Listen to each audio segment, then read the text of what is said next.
Hello बच्चों, कैसे हो सब लोग? कैसा चल रहा है तुम लोग का क्लास वगैरह? मैं तो ताबड़तोड़ क्लास दिए जा रहा हूँ। क्या तुम लोग ताबड़तोड़ तैयारी किए जा रहे हो? बहुत ज़रूरी है। मेरा क्लास देना तो ज़रूरी है ही, लेकिन इससे ज़्यादा ज़रूरी है कि इस पूरे क्लास का तुम लोग ग्रास्प कर सको। पूरे क्लासेस को अगर हेल कर लोगे, पूरे क्लासेस को अगर तुम अपने भीतर ला लोगे ना, तब जाकर मज़ा है, तब जाकर फ़ायदा है, तब जाकर एंजाइम बनेगा। मैं बच्चे तुम लोग का पूरा 5 यूनिट ख़त्म कर दिया। यूनिट नहीं बोले, चैप्टर। इलेक्ट्रिक फील्ड मैंने कर दिया, पोटेंशियल कैपेसिटर मैंने कर दिया, इलेक्ट्रिक करंट मैंने कर दिया, तुम्हारा इलेक्ट्रोमैग्नेट मैंने कर दिया, तुम्हारा पूरा का पूरा मैग्नेट मैंने कर दिया।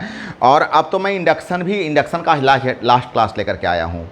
तो पूरा का पूरा मैं तो ज़बरदस्त देते जा रहा हूँ। मतलब जितना भी तुम्हारा बिग चैप्टर्स हैं, इसके बाद तुम्हारा बिग चैप्टर बचेगा एसी अल्टरनेटिंग करंट, और उसके बाद बिग चैप्टर बचेगा मेनली 2 ऑप्टिक्स में, रे ऑप्टिक्स और वेव ऑप्टिक्स। तो इतने सारे तो बड़े बड़े चैप्टर हैं। मतलब अगर एक तरह से देखो कि 5 चैप्टर तुम्हारा मैं बड़ा निकाल दिया और उसके बाद 3 चैप्टर तुम्हारा मात्र बड़ा बचेगा, बाकी तो सब छोटे छोटे चैप्टर हैं। तो बच्चे तुम लोग भी प्लीज़ खूब अच्छा से ध्यान दो, खूब मेहनत करो। तो चलो हम लोग अब आज बिना कोई बात करे अब हम लोग आते हैं आज के टॉपिक्स पर। सीधे आज के टॉपिक्स पर मैं आ रहा हूं। और आज जो हम तुम्हारे लिए चैप्टर 6 लेकर के आए हैं और लेक्चर 4 इसका आज तुम्हारे पास लेकर के आए हैं। ये सब तो तुम्हारा पर डे का कथा बन गया है। और बच्चे आज का क्वेश्चन अच्छा क्वेश्चन है। पहला क्वेश्चन है कि how does the mutual inductance of pair of coil changes. पहला कि distance between coil is increase, अगर दूरी को बढ़ा दिया जाए तो इंडक्टेंस में क्या फ़र्क पड़ेगा, और नंबर ऑफ टर्न को अगर इंक्रीज कर दिया जाए तो क्या फ़र्क पड़ेगा। तो बच्चा तुम म्यूचुअल इंडक्शन का फॉर्मूला पढ़े हो कि M is equal to mu naught R N1 N2 A by मतलब mu naught into mu R कहो, आर मत कहो, mu naught into mu R N1 N2 A by L. इसका मतलब है कि अगर N1 और N2 को इसका मतलब क्या हो गया, सुनो, मतलब M is directly proportional to N1 N2, N is directly proportional to area, M is inversely proportional to length. तो अगर आप N1 N2 को इंक्रीज कीजिएगा तो नो डाउट म्यूचुअल इंडक्टेंस क्या हो जाएगा, इंक्रीज कर जाएगा, है ना। और अगर आप म्यूचुअल इंडक्टेंस को, हाँ सही बात है, दो क्वेश्चन इसमें था। एक क्वेश्चन तो है कि how does mutual inductance of pair of coil distance between the coil is increase, और दूसरा है कि number of turn is increase. तो दो क्वाइल के बीच का देखिए, एक क्वाइल यहाँ है और एक क्वाइल देखिए ऐसा है, दूसरा क्वाइल ऐसा है। ये दूरी बढ़ाने का मतलब एक क्वाइल ऐसा और एक क्वाइल ऐसा। तो बेटा जैसे जैसे दूरी बढ़ेगी वैसे वैसे म्यूचुअल इंडक्शन घटते जाएगा। तो पहला क्या होगा कि दूरी बढ़ने से म्यूचुअल इंडक्शन क्या हो जाएगा, घट जाएगा। डिस्टेंस बढ़ेगा तो म्यूचुअल इंडक्शन क्या हो जाएगा, घट जाएगा। और दूसरा है कि नंबर ऑफ टर्न अगर इंक्रीज कर जाएगा तो बढ़ जाएगा, क्योंकि डायरेक्टली प्रोपोर्शनल होता है। ये हुआ तुम्हारा पहला क्वेश्चन। अब आते हैं दूसरे क्वेश्चन में। On what factor mutual inductance of pair of A coil depends. किन किन बातों पर म्यूचुअल इंडक्शन डिपेंड करता है। तो अभी हम लोग पढ़े फॉर्मूला कि M is equal to mu not mu R N1 N2 A by L, N1 N2 A by L. तो किन किन बातों पर डिपेंड कर रहा है बता दीजिए। तो सबसे पहला बात है कि शेप एंड साइज पर डिपेंड कर रहा है। पहला बात देख लीजिए, ए पर डिपेंड कर रहा है, शेप साइज पर डिपेंड कर रहा है। दूसरा बात है कि N1 और N2 पर डिपेंड कर रहा है। N1 N2 मतलब number of turns per depend कर रहा है। तीसरा है कि दोनों क्वाइल कितने दूरी पर हैं उस पर डिपेंड करेगा। एक क्वाइल कितने दूरी पर हैं उन पर डिपेंड करेगा। और relative placement of the coil, और क्वाइल कहाँ पर रखा हुआ है इस बात पर डिपेंड करेगा। तो ये 4 बात पर डिपेंड करता है। हम उम्मीद करें बच्चे समझ में आ रहा है। मैं उम्मीद करूँ ना कि आप लोग को समझ में आ रहा है। सारे बच्चे अच्छा समझ लीजिएगा। म्यूचुअल इंडक्शन का एक फॉर्मूला होता है, एक तो होता है m is equal to phi I, नहीं सॉरी, ये होता sorry phi is equal to M I, है ना। अगर i को 1 मान लिया जाए तो phi is equal to M, तो फ्लक्स पर डिपेंड कर गया, नंबर ऑफ टर्न पर डिपेंड कर गया, एरिया मतलब शेष साइज पर डिपेंड कर गया, और लेंथ पर डिपेंड कर गया। तो इतने सारे बात पर डिपेंड करता है। अब आते हैं, सिद्ध कीजिए सो डैट एनर्जी, हाँ ये तो बहुत अच्छा क्वेश्चन है, अच्छा क्वेश्चन है, ये अच्छा क्वेश्चन है। ये क्वेश्चन कीजिएगा सारे लोग, 3 मार्क्स के लिए क्वेश्चन इंपॉर्टेंस है, ये कर सकते हैं क्वेश्चन 3 मार्क्स के लिए, अच्छा क्वेश्चन है।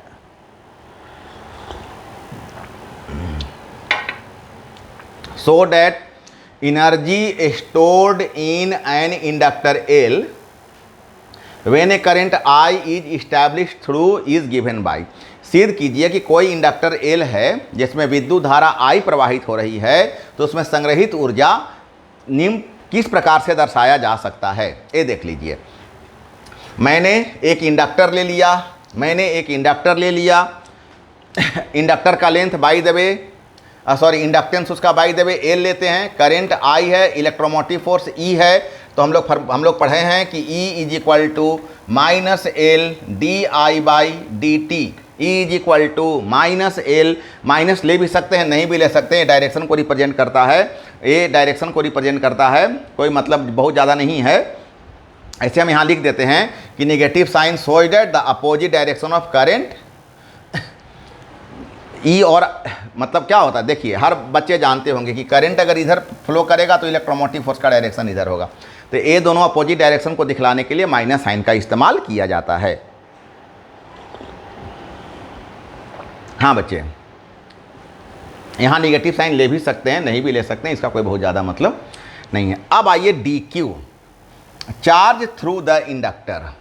अब हम इस इंडक्टर को चार्ज दे रहे हैं डी क्यू, तो फिर ये कितना वर्क करेगा, तो work is equal to electromotive force into charge, और डी डब्ल्यू बराबर ई के बदले कितना पुट करोगे, तो L into D I by D T into D Q. अब तुम थोड़ा यहाँ गेम बजा दो, क्या गेम बजाओगे, ये डी टी को इसके नीचे ले आओ, इसका मतलब तुम्हारा हो जाएगा डी डब्ल्यू बराबर एल रहेगा, डी आई रहेगा, और D Q by D T होगा। और तुम सब बच्चे जानते हो कि इस D Q by D T को हम आई कहते हैं, इसका मतलब हो गया कि डी डब्ल्यू बराबर एल डी आई इंटू आई, अरेंज करके लिख लो, तो डी डब्ल्यू बराबर एल आई डी आई, ये हो गया छोटा इक्वेशन, मतलब ये हो गया स्मॉल वर्क। अब तुम टोटल वर्क निकाल लो, जब तुम टोटल वर्क निकालोगे तो तुम इसको इंटीग्रेट कर देना 0 से लेकर के मैक्सिमम करंट आई नोट तक। मैंने बोला कि जब तुम टोटल वर्क निकालोगे तो 0 से लेकर के आई नोट मैक्सिमम करंट होता है, यहाँ तक इंडिकेट, किसको, L I D I. L को बाहर ले लो, एल को बाहर ले लो, अंदर में हुआ आई डी आई, 0 से लेकर के आई नोट तक। अब हमको जल्दी से बता दो कि आई डी आई का इंटीग्रेशन क्या होगा, तो हो जाएगा आई स्क्वायर बाई 2।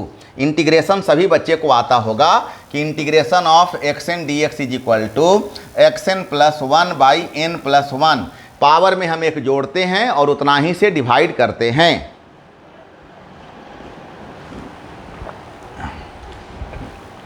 यहाँ आई का पावर 1 है, हम जोड़ दिए तो पावर 2 हो गया, और हम उतना ही से डिवाइड करेंगे तो बाई 2 हो गया। ये बात तो तुम लोग सभी जानते ही होगे, अब तो फाइनल एग्जाम देने जा रहे हो तो इस सब बाई का कोई मतलब नहीं है। ये हो गया 0 और ये हो गया आई नोट। अब लिमिट पुट कर दो, तो एल तो रहेगा, आई के बदले अपर लिमिट तो आई नोट का स्क्वायर, आई के बदले लोअर लिमिट 0, अगर लोअर लिमिट 0 रहे तो नहीं भी पुट करोगे तो कोई बात नहीं है, और बाई 2। इसका मतलब हो गया कि is equal to L I naught का स्क्वायर बाई 2। ए वर्क निकला एल आई नोट का स्क्वायर बाई 2, मतलब 1/2 एल आई नोट का स्क्वायर। और यही वर्क एनर्जी है, यही वर्क पोटेंशियल एनर्जी के रूप में स्टोर होता है, मतलब हम लोग इसी को U कहते हैं। और अपन का निकल गया U बराबर एल आई नोट का स्क्वायर बाई 2। जिस बच्चे को पूरा अच्छा से नोट्स लिखना होगा वो यहाँ पूरा का पूरा लैंग्वेज दे करके नोट्स लिखा हुआ है, यहाँ से तुम लोग नोट्स लिख लेना। अब आते हैं नेक्स्ट क्वेश्चन में।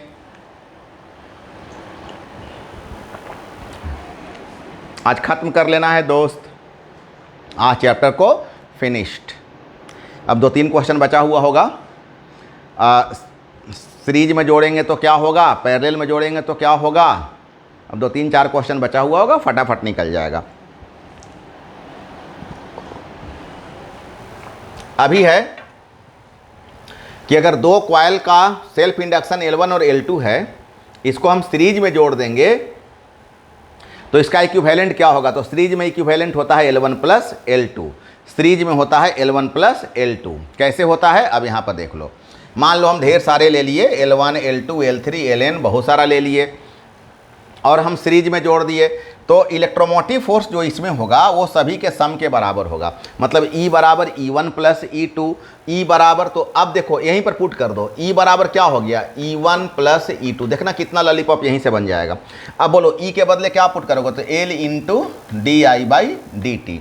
अब बोलो E1 के बदले क्या करोगे, तो L1 into D I by D T, क्योंकि करंट तो सब में सेम जा रहा है। जो करंट यहाँ घुसा वही करंट पूरे यहाँ में जा रहा है, पूरे करंट वही जाएगा, तो I तो बदलेगा नहीं।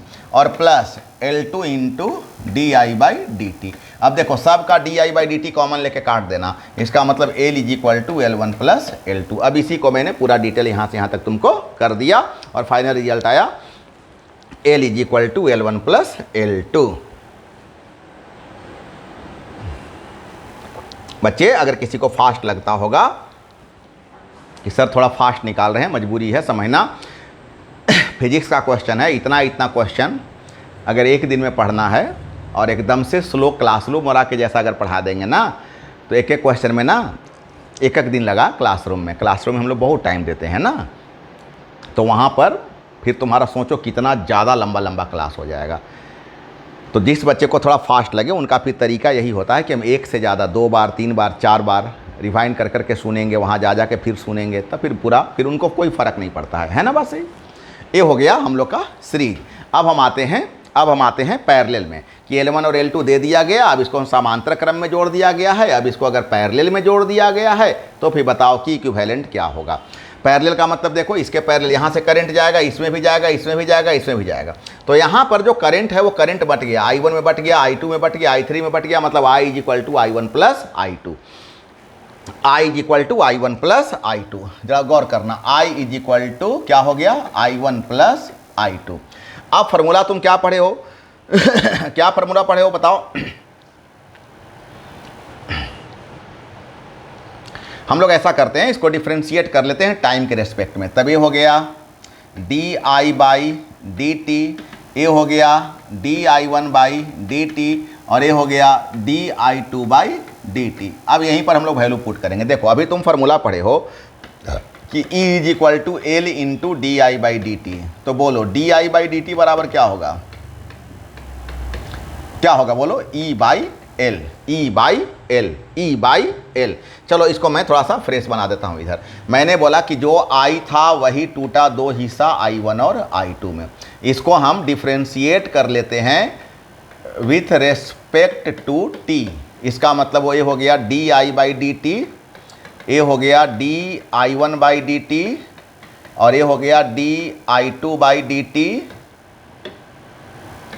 लेकिन हम लोग फार्मूला पढ़े हो कि L इज इक्वल टू, हाँ क्या फार्मूला पढ़े हो बोलो, क्या पढ़े हम लोग फार्मूला, तो E is equal to D L into D I by D T, L into D I by D T. L को तो क्या हो जाएगा यहाँ से बोलो, D I by D T बराबर क्या हो जाएगा, तब हो जाएगा E बाई एल। अब उसी प्रकार से D I one by D T बराबर क्या हो जाएगा, तो E बाई एल वन, और D I two by D T बराबर क्या हो जाएगा E टू बाई, नहीं E टू नहीं होगा, इलेक्ट्रोमोटिव फोर्स चेंज नहीं करता, L2। अब सब यहाँ पुट करो, इसके बदले क्या पुट करोगे, तो E बाई एल, इसके बदले क्या पुट करोगे, is equal to E by L1, इसके बदले क्या पुट करोगे, E बाई L2, ए गया 1 by L is equal to 1 by L1 plus 1 by L2।